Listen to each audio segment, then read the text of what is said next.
Okay, we can finally start recording. Hello, Dominik, and welcome to Launch Day.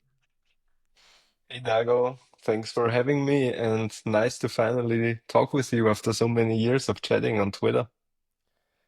Yeah, so we've been, I think, well, I guess 4 years when we've been following each other. I think so too, And you something like used to that. work on a product uh, that I really remember that, wait, I want to get this right. It was screenshot, but incredibly advanced. You could do And for like, developers. yes, for developers, like you could like pick the language. There was like syntax and coloring. It was the most. Can you show us, like, because I'm just like remembering it, and I remember this product Yeah, that was so sure, cool. sure, sure. Just quickly show the landing page. Maybe some of you know it. It's still out there. It's still a product that's working quite well. And yeah, it's since the early Twitter days when I worked on this. Just quickly sharing my screen, and here it is. It is Snappify. Yes, Snapify. Man, I really like the attention you to details. That's what I remember. That's what when I see you were working on something else, I'm like, you need to come on launch day because there is just I just like I'm a bit fascinated by Snapify, which seems so simple. Like, you're just like it's so niche. It's gonna be like create screenshots, but only for developers. And then you made the most insane, product with so many, like, can you show us like the features you did for that? Because I remember there was some pretty cool Yeah, things. sure. When I go to the editor real quick, then you can see you can drag around things, and a lot of stuff happens right here when you snap arrows onto elements, and you can basically it's just like a little Figma, but for developers that want to describe their code snippets. And as you said, it started out as a really simple tool, and at the moment, actually, I'm marketing it as a PowerPoint alternative for developers. So you can really create several slides, Oh, create wow. animations between the slides, and can also quickly show it to you on the templates here because I have quite some templates. And this is a presentation that was created with Snapify. So yeah, a lot of Wow. I didn't even effort. know. Wow. Yeah. I mean, as you said, spent a lot of time on this product and extending it over the years. Had a lot of fun there. You know, I think, there's something with that because, I was a bit fighting against the ship fast mentality recently. Uh, and, you know, because you made something so precise and so deep, then I think, I don't know, like, when you put so much attention and so much care on something, and you can stop sharing your screen now. Once you put all this attention on something, you can unlock something kind of new. You know what I mean? Like, if you just ship something in one weekend and you get some feedback and people don't care, then you give up or it's kind. But like when you put so much attention on it, it can also expand what people think that you could do with this product. Like then it turned out into like slides. Like, it wouldn't have turned into slides if it was just a screenshotting tools and you didn't find a special angle and you didn't find like this thing for developers and you didn't put all your attention on it. You wouldn't have had, this bridge to like, I can make PowerPoint. You know what I mean? Mhm. Definitely. I wouldn't have started probably with Snapify in the first place if I would have started with it as a PowerPoint alternative or something like this.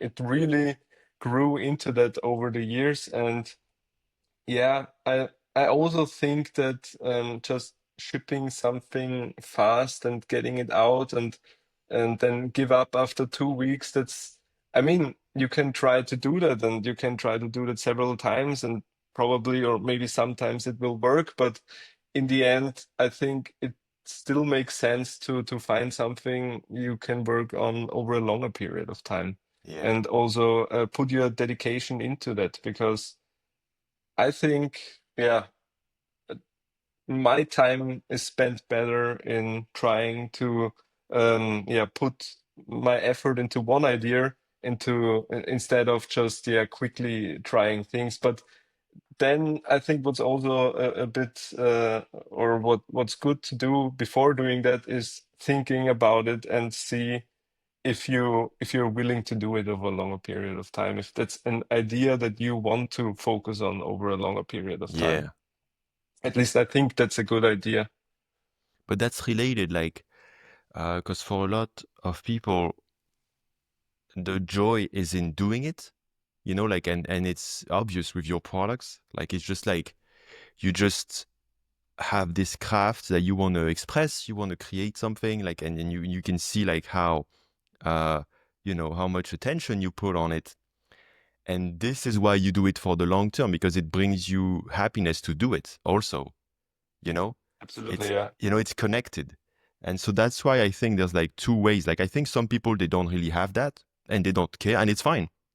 Yeah, But yeah, yeah. if you're just like business and you don't really care about that, you can just ship fast, launch something, see what works. That makes total sense.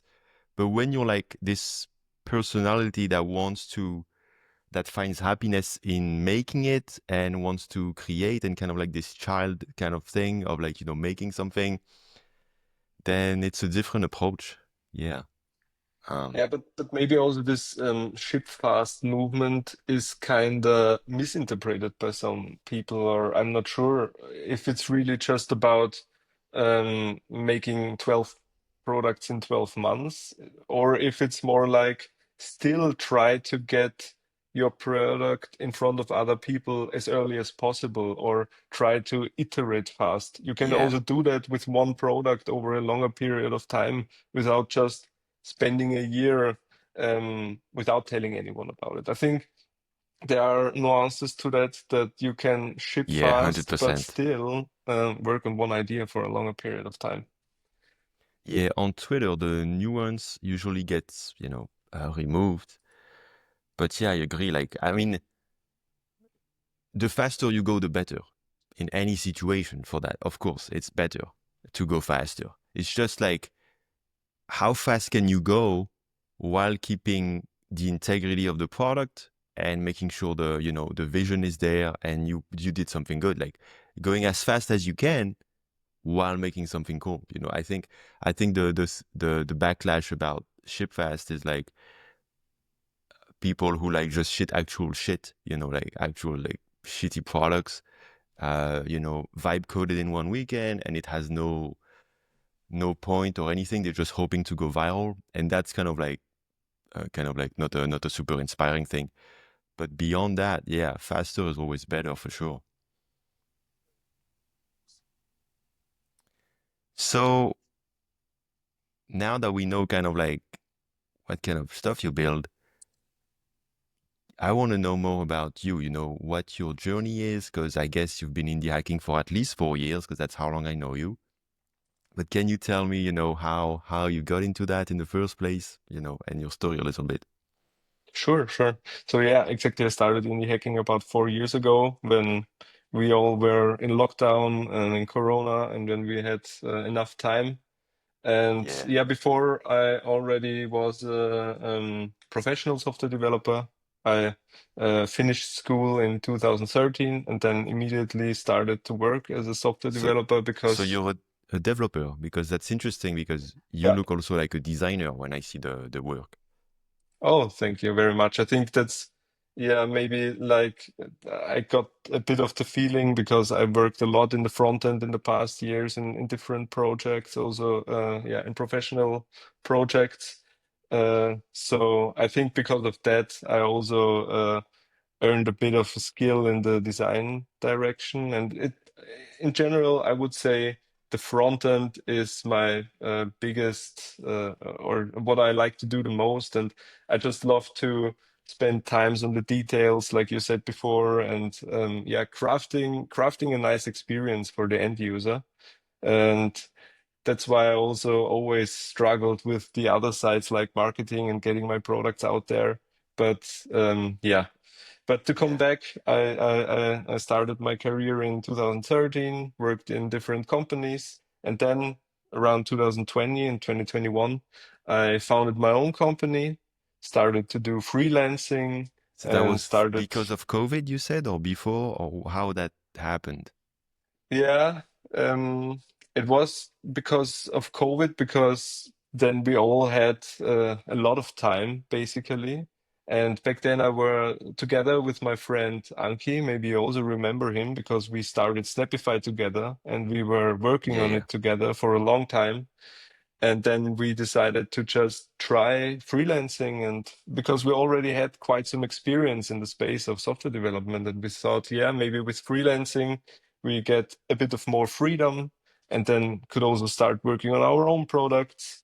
And yeah, that's what I'm actually doing since then. So And so freelancing. you worked with him for a few years, and now he's not on Snapify anymore. Exactly, yeah. We split it and also split it our company. I'm now alone in the company and working on Snapify alone. And yeah, that's basically since about 1.5 years already.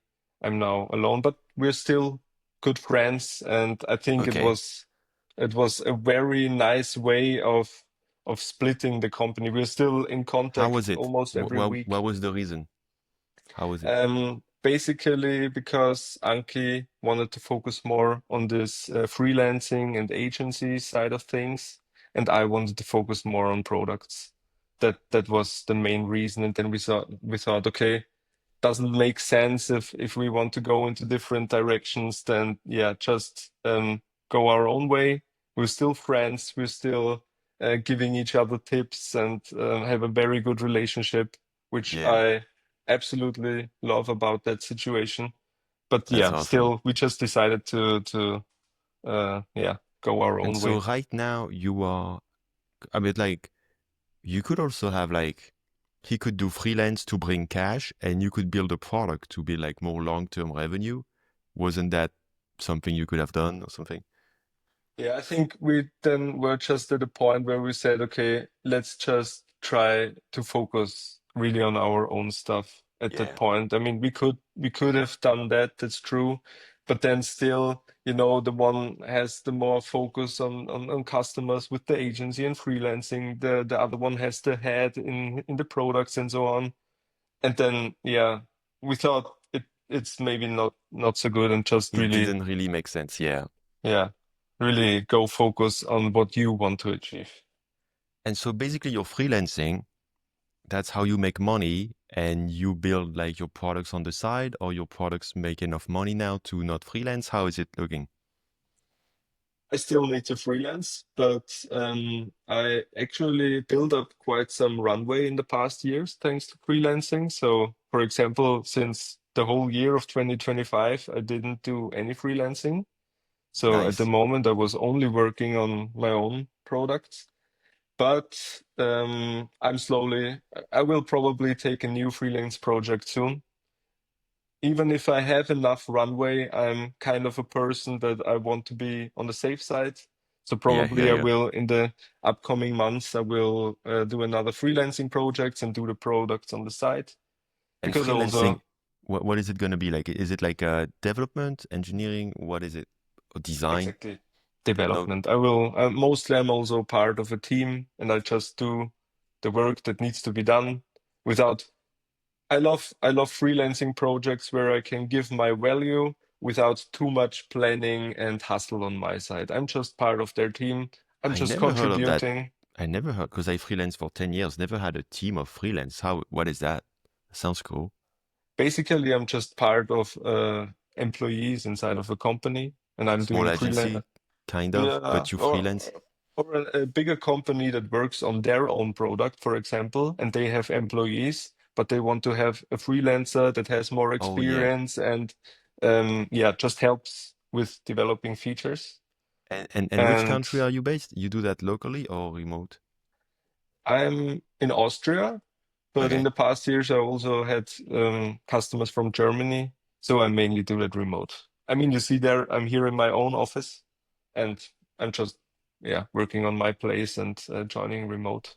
And I actually love that because I can bring values to my freelancing customers without having too much hassle on my side with bureaucracy and stuff and uh, things like that. Because I want to bring value. With that, I want to extend my runway Yeah. and being able to work on my products. That's basically what I want to achieve with that. You know, it's interesting you talk about value because so I did freelancing for like 10 years or even more, and like in my 20s. And what one cool thing about it is you are very connected to giving value. Like you really feel like they ask you for something. How can I say, like when you build your own product, especially at the beginning before you have customers, you don't know, you don't feel that. You don't feel that you're bringing value to someone. It kind of like feel, kind of like disconnected from that. And the more you build without connecting to potential customers, the harder it is because you're really like just alone. And but when you have a client, he's like, oh, he wants this. Like it's easy. Oh, he wants this, I do that. And it's just like you bring value, like and it's easy to understand. And at a job, obviously also. Mm. But when you're building your own product, it's like, especially at the beginning, who the fuck am I bringing value to? Like, how is you know what I mean? Yeah, sure, sure. And I think when you reach that point, when you see that you're bringing value to someone and they tell it to you, or yeah, they just pay for your product and you see them using it, at least at this point, it's such a nice motivation factor and Oh such a yeah, nice feeling for yourself because yeah, it's just great to it see it that. it changes everything. Like for example, launch day. Infamously, it took me like 8 or 9 months to launch it for such a simple thing. That's the funny thing. But once I started, I really got into launching it the last months when I saw people really wanted it, when I saw Mm, that some people needed it. And like, because I was talking, I was on a Twitter space, the weekly app with nesters from Small Bets. And they were asking me, why you don't ship? That was like 2 months ago. And I'm like, well, I just want to do my thing and I don't really see, and it doesn't really matter if I don't ship it, And he's like, but it matters. We're waiting for you. We need this platform. We want to launch on your platform. And, that sounds funny, but like, that was such a game changer for me. When he said that, that was the start of my, okay, now I'm shipping it. Like I was going in that direction, but I always had some time, even though I had running out of money and everything. Since it was just me, it felt a bit, useless. mm, And even though I had sales, because I saw like 60 spots in September when I announced with early access and everything, but it was a long time ago, and so I kind of like disconnected from that. And I guess people lost hope that I would ever launch. Uh, some guy, when I said, "Hey, I'm launching. You want to get ready?" He's like, "Oh, I thought you ran away with the money. I forgot about it." But anyway, when I realized I was connected and people needed it, man, it changed everything. And so I think that's one argument in favor of shipping fast is that you need to get there to get to that moment where you see or not or realize nobody gives a shit, which is painful. But, you know, get to this stage where like at least one person wants it, like, and they're wait. And that's like, and now that I launched and every day or, I have people say, hey, how do I go on launch day or something? Maybe not every day. It depends. Some days I have 3 people, some days I have zero, of course. But like, submitting their products. But it just changes everything because now I'm connected all the time. Now absolutely. and so productivity is like completely different. I don't Mm, need to mhm. like trick myself to wake up in the morning. I'm just like, fuck, I need to do something. Absolutely. Totally agree on that. And maybe for when I can give an example of Snapify, which already has quite some paying users, like more than 300 paying users. and I see subscriptions coming in every day or canceling, I don't have a feeling to that anymore.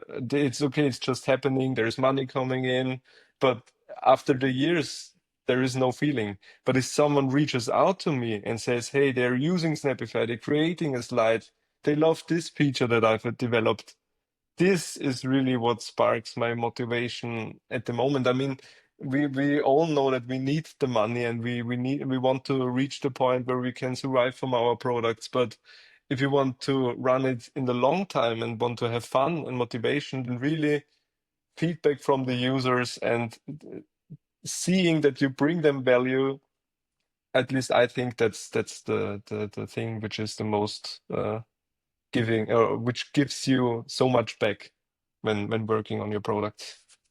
Yeah. Yeah, 100%. So now the product that you're launching, I'm curious how you got the idea and how how you went from zero to finding your first customers, about that. Like how did you stay motivated? Like the journey of this product, what is it? Yeah, so on launch day, I'm launching Vemetric, which is basically a web and product analytics platform. And because you asked about the idea, I think I already built a first web analytics solution back in 2010 or something like that. I don't know. It was a long Wow. time ago, like when I don't have a lot of experience and I just want to try it out. But back then I was just too young and I didn't, yeah, work for a long time on it. How old are you now? Just curious. I'm 32. Okay, cool. And yeah, but this idea of an analytics platform is always kind of was in my head. And when I worked on Snapify, of course, this got a little bit more because now I had my product, users were using it. I wanted to understand how they use it. I want to get inside. I got more into marketing, into SEO. I wanted to understand how these channels work and work for my product. So of course I used different solutions at the time. There were also some which I was kind of happy with, but there was always a little bit where I thought, hey, why they don't just add this or make this a little bit better? And Like which one? basically, I'm sorry to put you on the grill, but like talk about the competitor that you liked. What one, uh, the one that you like, but then you found you thought no. once one I've paid for years is Splitbee, which doesn't exist anymore Yeah, I because remember. Vercel bought it. And I think I also tweeted that. I think if Versal wouldn't have bought Splitbee, then I wouldn't probably build Memetric now because Split B was so cool. I think they had A/B testing and they were the only one doing it, right? yeah, they That also was had the A/B thing. testing there, yeah. That was really cool. I And it was remember a it. great product and they did a really great job. Uh, and yeah, but even in Splitbee there were some little things where I thought, hey, maybe that would be nice, but yeah, But that's the overall I was thing. very happy. That's the Yeah. thing when you have something that we talk about scratching your own itch, like, oh, it's a problem I have. But it's also like, because there's good analytics solution out there. It's not just scratching your own itch. It's also you really want to do something like this. Like you really care. That's something that, like, for example, me, I've been obsessed for 1 or 2 years to build a social platform or like a community platform. You know, Mm. I don't need, like, we can use Discord, we can use Slack, we can use, whatever, Circle, all this shit. We don't need it. I'm not like gonna scratch you. Like I mean, I can use it now, but I really, really want to do it. So I'm gonna find, oh, this little thing is not good, and then, oh, I'm gonna scratch my own itch. But that's cool, But that's interesting. Yeah, I also agree on that. And there were like 2 to 3, 4 years where I had it in the top of my head and I just kept it back there because I thought, should I really build it? Should I really build it? And then I was at a point where I just said, okay, Dominic, either you now build it or you just throw that idea away forever. Don't think about it anymore because it also holds you back for a little bit. And that's when I just decided I'll give it a try. I see how, because on Snapify, I learned that I can work on a product for a longer period of time if I have fun working on it. And I asked myself for long enough that would I have fun working on this? And at least most of the time it ended in yes. So I just said, I just do it. I try it. I try to give my own touch to it a little bit, and yeah, just try to be another solution on that market, That's awesome, on man. the analytics market. Yeah. So perfect transition. Can you show us and what's the touch? You know, you said your own touch. So what's your own touch, your own spin on the analytics product? Because Sure. basically, I have people submitting analytics product quite often now. So I'm trying to have only one analytics product per launch day. That's why I moved you to this one because last I one there can was already imagine. Yeah. somebody. But like I'm really that's interesting because last week, uh, um, the guy who launched it, he was starting to find his own unique angle, and so I'm curious to hear about what's your take on it. Yeah, I mean, I have to also be honest here. I'm not sure if I found that angle yet already, and it's also Mm. fine for me because at the moment when people ask me, I also have a bit of a hard time to say them what's really different at the moment because I'm still at a stage where I'm building out the foundation and I have ideas at the top of my head, but I want to get the foundation right. So at the moment, when you look at the metrics, so here you can see the landing page, it's probably like a lot of other analytics solutions out there. I'm not gonna lie. One thing I can say So though, because you're quite humble and I appreciate it, is knowing your work on other products and just having checked Vemetric quickly, the quality is very high though. You know, like the UX, the UI, it's very polished already. And that's, well, you know, a lot of these platforms, they're built in a weekend. Not the ones I put on launch day, of course, because I'm selective with the products. But, you know, a lot of like it's easy to build like a basic version. So a lot of people do that. But mhm. I can see like you're already putting effort, like the way it's designed. And I haven't seen that before. So that's, you know, like this menu on the bottom and everything. So I just want to, you know, Yeah, give you some props for that. You know, it's not just like some analytics product. You're very humble. thank you very much. And I just wasn't sure if I wanted to mention it here to a wider range of people, but I had that discussion with friends and other people in the past.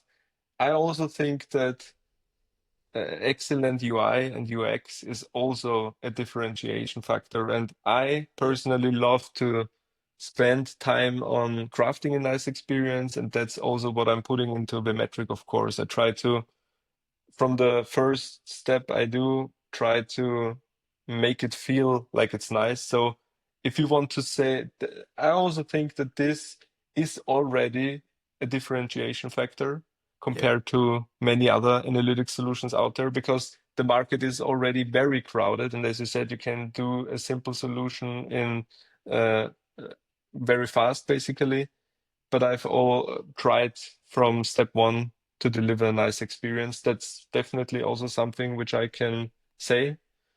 Yeah. And apart from that, it's so here you can also see, for example, a live demo. And here is also nice that I can already use another or my other product for that. Because here I'm just showcasing Snapify and all the public data That's of so funny. Snapify. Like you're like how we call it? But you're like self-promoting yourself in a way that's so relevant. That's awesome. That's like Yeah, transparent. exactly. That's really cool. And also, Wait, I so just let me want to check. be. Let me check. So what's the time frame? Just 24 hours? Oh my God. Yeah, Snapify 24 has quite hours, some 50. users. Yeah, Oh my God. Yeah, Snapify Snappify is Snapify awesome. Snappify is awesome. Yeah. is doing well in terms of traffic. Yeah, that's true. Definitely can't complain on that. And how did you, okay, so I'm just like diving in before looking into the metric, but like, so Google, is it branded search or like actual SEO with like actual search terms? I would say both already because here Yeah. on the left side you can see blog posts. I'm putting a lot Oh, of work into SEO over the past years as well, like I publishing see. 2 to 4 blog posts every month. So I'm just reading for people listening and not on YouTube, like React Carousel component libraries, best VS Code themes. That's like the blog post you wrote. Chad CN UI alternatives. Interesting. Yeah. So quite Exactly. wide, quite broad, I guess. Not people, because I guess there are not many people looking for like screenshotting tools for developers who want to show their code snippets. So you have to go a bit larger than that. Yeah, yeah, I'm focus or targeting devs in general with that, Yeah. Makes sense. Makes and try sense to sell targeting them. them a presentation tool, basically. And we say, Yeah, and on the we keep, blog I posts. keep seeing that selling to devs is a big mistake because like it's such a hard market. What do you think of that? Oh, of course, I also heard that a lot, and also in the beginning, I had that feeling. But the longer I worked on Snapify and I interacted with other devs that were then my customers, I can't confirm this at all. It was mostly such a nice experience because either they already tell you what the bug is that they are facing, which is awesome Yeah. because they already analyzing the software they are using. And they are also, at least in my experience, um, Wait, more, how to I'm say sorry. that, What was the first point? Because I thought I got it, but then I got confused. What was the first point? they are already explaining you solutions to why a bug might happen when they experience a bug in your tool because they are Yeah. Okay. developers and they are analyzing your product and say, ah, okay, Yeah. that could be the bug. So they are already, when they reporting a problem, they are already telling it to you. Yeah. They give you very good bug reports with like screenshots of the Exactly. console of everything, network tab. They're like super. It's very easy to have good bug reports with devs. Yeah. Exactly that. And also they are at the same time they are more forgiving when there are bugs, I have the feeling, because Mhm. they also produce bugs every day. And they are not like you're not in a B2C customers where people hanging out on TikTok and never touched or develop the software on their own. They know what it is, what's behind there. So somehow they are also more forgiving, I guess, because of that. Yeah. Um, And it's funny because like we say we shouldn't sell to developers, and you prove the opposite. And we also say we shouldn't say sell to indie makers because they are broke. But I sold, launch day is mostly for indie makers, and I can sell, I sell them. And related to what you just said, I notice only one person, super annoying Dan Kulkov, who's always annoying on Twitter. Like he's like his brand is being annoying, so it's okay. But like except him, nobody gave me shit for not launching. I was always sending emails, people who paid their early access. I was mhm, always sending emails. I was always saying, I can refund you at any point. I get it. I'm not trying to, rug pull anything. I'm just, going through this nice. process of launching and all the shit I had to deal with, personally. Um, and they were so nice. Mhm, Everybody was so nice. They were rooting for me. Of course, I gave, I think, 10 or 12 refunds out of the 60 over like 8 months. So that's not that much. And people were like waiting and they're like supporting me. And eh, because they get it. And what's funny is some people still haven't submitted their product because they bought 8 or 9 months ago, but they still haven't shipped it either mhm. because they're like struggling also. you know so, Nice. so they're connected to me, and Yeah. um and so like there's so much empathy. So yeah, I'm just But wanted I to point it think to out that come back to that, like for example, say don't sell to developers, don't say sell to indie hackers. I think that's really not a nice way to approach it because there are so many different developers out there and there are so many different indie hackers out there. And it also depends because indie hackers trust you. They know you for several years already. So this rule with just don't sell to indie hackers also doesn't make sense because if you bring value to them and if they trust you, then you kind of already break this rule or you can break through this rule and still have success. And that's yeah, the same also with developers. I mean, of course, there are also developers which you might have a lot harder time to sell them things. but there is also a part of developers which are open and are really nice to interact with in that regard as well. Yeah. And if you have a specific uh, capacity to get trust with with like developers, with the way, like with the quality of the work you put out, or me with indie makers by being open and sharing. What matters in sales is trust. And that's also why on launch day I do these interviews. Because Mm. I've thought long and hard, and also why it took me a long time to launch. It was like, I know in my experience to get sales, my previous products, when I was getting sales, is because thanks to Twitter, I gained people's trust. It's not just one Mm. product; it's product from Dago, and and this guy I know, and I know he's real. So it just changes everything, and that's why on launch day, Absolutely. like some guy, he said, "Hey, can I not do the interview? Just pay and do the demo." I'm like, no, I want. We need all to like the goal is to get sales and not just sales, of course, it's way beyond that. But like the best way to do that is to show yourself and connect with people emotionally. If you don't have that, you cannot have sales. Basically, it's going to be 10 times harder. So that's why I'm like interview for trust and then special discount for 48 hours so people have FOMO and then trying to make it work this way. But yeah, like Absolutely. yeah, And this also is basically an answer to a question you had at the beginning before I showcased Vemetric. You asked me, how did I get the first customers? How did I get this moving? And it was basically because of people who knew me, who knew that I've built Snapify in the past. I mean, at the moment, Vemetric has 3 paying customers, and I think all of them already knew me before, and they could somewhat expect what I'm delivering, and that's so much of a difference. And if you are building that up over the years, it's definitely helpful. I mean, yeah, it trust is a lot or means a lot to people when they are buying products, and especially in a crowded market, like for example the analytics market, it can be also a big bonus point for people's decision to buy or choose a specific product. 100%. And it's going to become even more important with more and more products being shipped with AI and all these tools that make it easier. Mm. So yeah, the human side, the trust side, that's how you stand out. Exactly. And So so at the yeah, go moment, ahead. that's also my big things that I'm focusing with Metric. I want to lay a nice foundation. I want to be a nice analytics product. I want to, at the moment, I'm doing many things like I wrote documentation, I created SDKs, I tried to spread the word about the SDKs, just like really getting the Show me product. the SDKs because that's like pretty advanced. I'm curious to see it.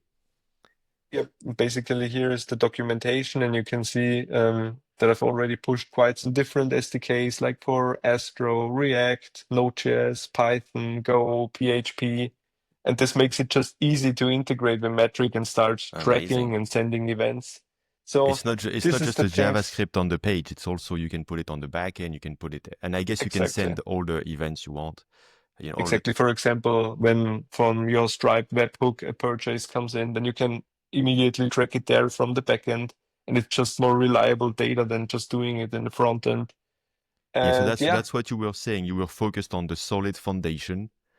Uh, exactly. and so far, what's the thing you're most proud of so far? Um, And I I see think I see 132 stars. Does that mean it's open source on GitHub? exactly. It's also open source. It's my first open source project and Awesome. product. I also spent so much time thinking about if I should do it or not, but I went It's for funny. it. I want to do it too with my Slack alternative. I want to do it open Oh, source too. nice. Nice. Nice. And so far, I really enjoyed it. It's now open source since a month, and I think it was a great decision. But of course, I can't say I really thought so much about it. If I should do it, if I shouldn't do it, and yeah, then I just went for it. And I think also in the analytics market, it was a bit easier decision because there are already quite some open source solutions out there, and when you track data, people trust you more when the source is also available and they could um, see what you're really doing behind the scenes. And so I thought I finally do it with Vemetric And and how open does that source work? it. Because like the worry I have is I'm gonna have tons of people wanting me to merge PRs every day. But or maybe that's the opposite. Maybe nobody cares and there's nothing. How is it? At the moment, I'm at the nobody cares point of But still, things. you have more than 100 stars. It seems quite good, you know. Yeah, at the moment, it's more like collecting likes on Twitter, I like see. Yeah, collecting yeah, stars on GitHub. But still, I think there is value because it again increases the trust. And sure, I think you could also reach that point where people create PRs and so on. But yeah, I also don't want to be flooded with PRs because I have a vision for my product and I want to be, yeah. um, yeah, I want to be in control what happens, but I just try to emphasize this on the contributing markdown file and so on, which you do on open source repositories. So when people want to contribute, they should first contact me and we can talk about it Yeah. if they can contribute and so on. But I'm still early. I can't tell you too much about that. But it's really good for the trust because that's what's really good. Like people are not locked in and they can, eject if they need and use their own server and not have to. I think that's awesome. Exactly. Yeah. Yeah. That's also a big thing because I thought, will this maybe be a bad thing for Vemetric because I get less customers? But in the Yeah. end, I think it's like that. Either people want to self-host or not. Yeah. And if they want to self-host, they won't choose the metric either, or they would have never Yeah. chosen it. But like this, I can also get people on board that are self-hosting it, and then again help me with spreading the word. And I saw it working out very well for other products, and that's why I said, yeah, I'll just give it a try.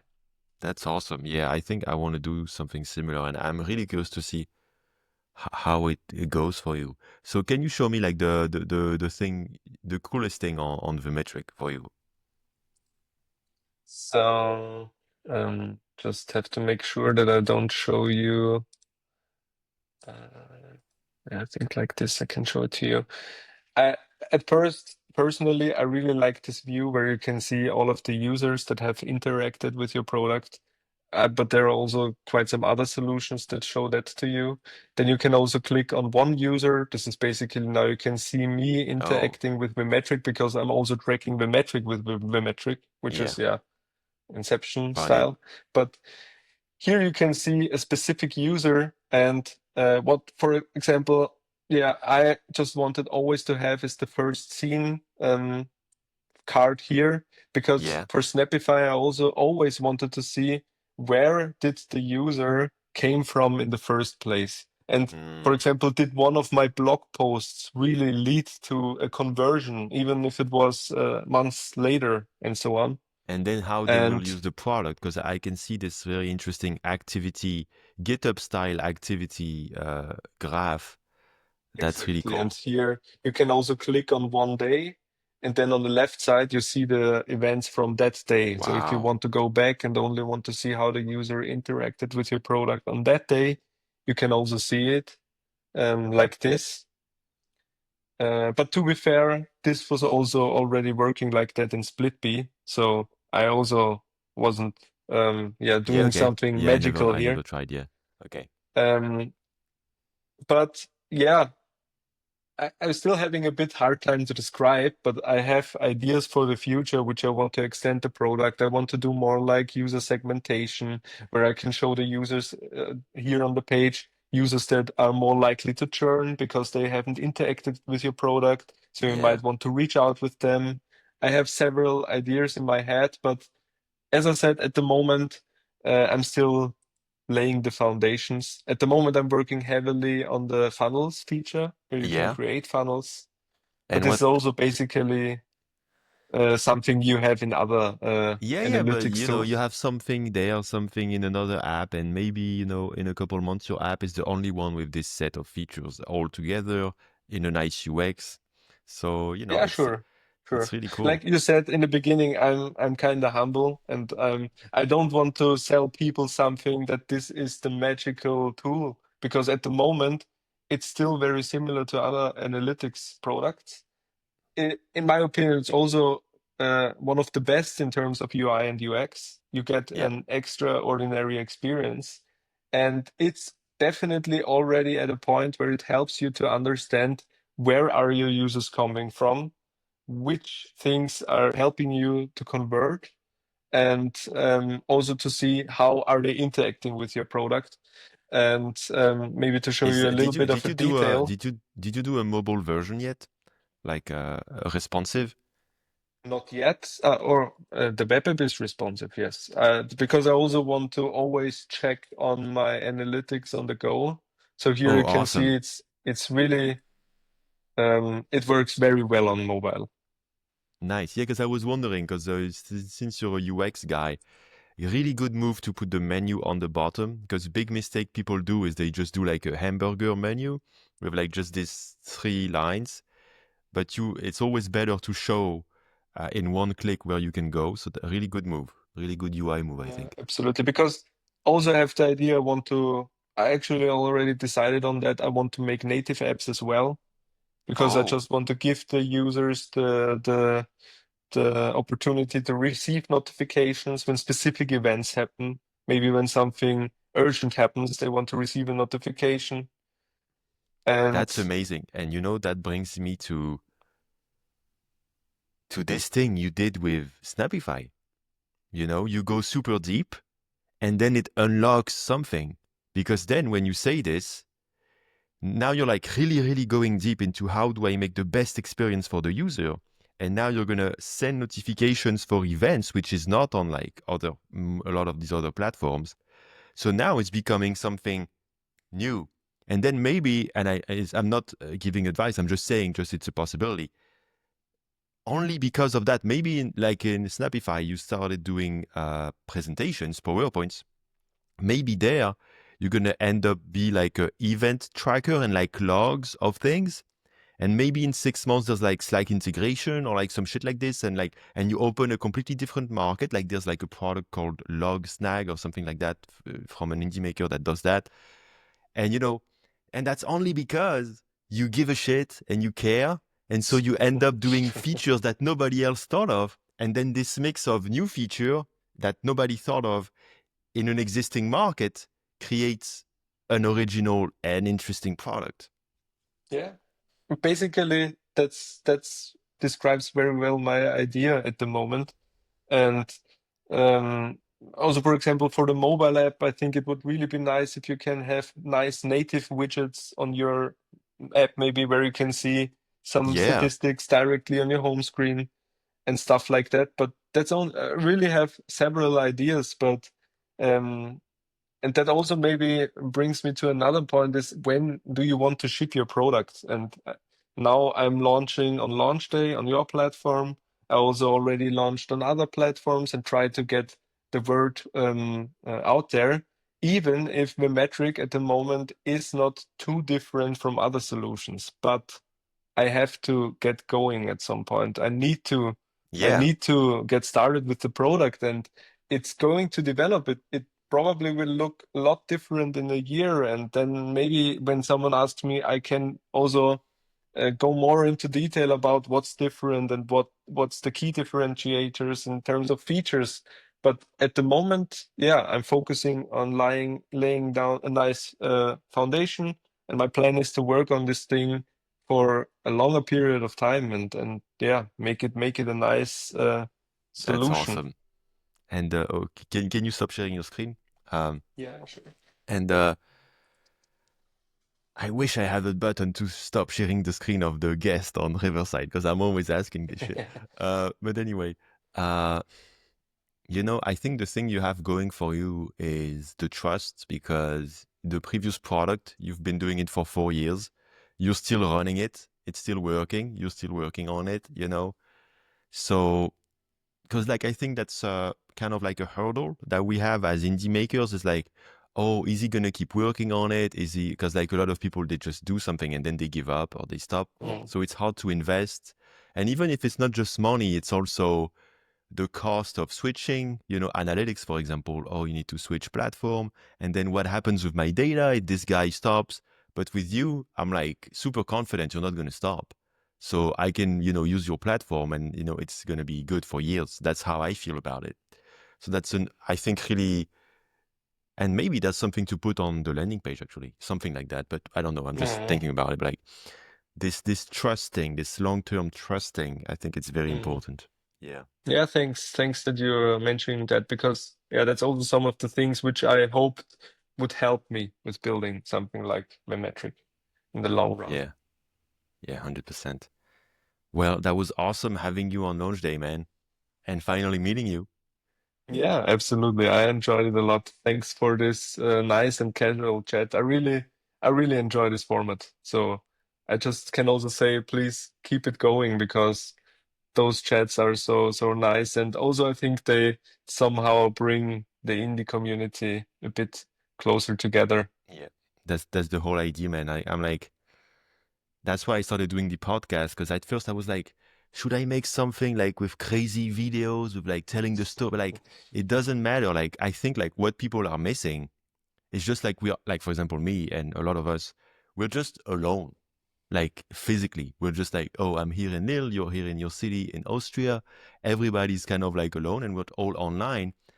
But since, Twitter became a bit less community focused and more like focused on virality, it kind of Mm, like, and indiehackers.com also become a bit less, like a tight indie maker community.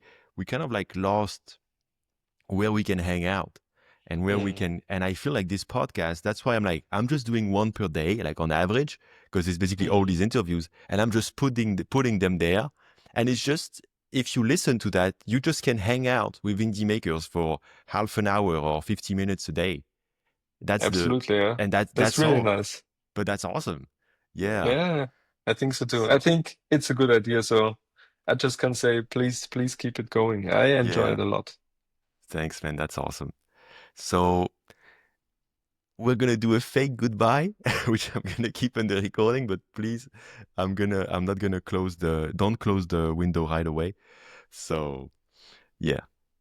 Thanks everyone for listening. Thanks, Dominic, and good luck for your launch day. Thank you very much. Thanks for having me. And yeah, see ya. Yeah.